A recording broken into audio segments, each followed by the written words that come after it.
আসসালামু আলাইকুম। ভুট্টা হচ্ছে একটি অর্থকরী ফসল।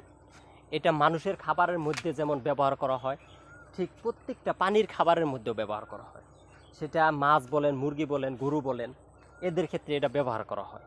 আসলে এটার যে কোন কিংবা এটার যে বীজ আছে, এগুলো এটার ক্ষেত্রে ব্যবহার করা হয়।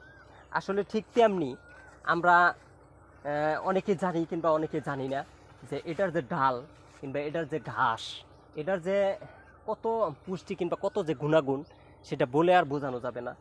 এটা আমরা যারা ডেয়ারি সেক্টর কিংবা আমাদের যাদের গরু আছে, এটা আমরা তাদেরকে খাওয়াইতে পারি। আমরা জানি যে নেপিয়ার ঘাস, এই ঘাস সেই ঘাস, বিদেশি ঘাস, এগুলো খাওয়াইলে মনে হয় যে এটার চাইতে ওটা মনে হয় অনেক গুণাগুণ না। আসলে ভুট্টার যে গুণাগুণ এটা বলে বোঝানো যাবে না। এই ঘাসের যে একটা কি গুণাগুণ, কি পুষ্টি, এটা আমরা সবার, এটা কিন্তু আমাদের হাতের নাগালের কাছে। কারণ এটা আমরা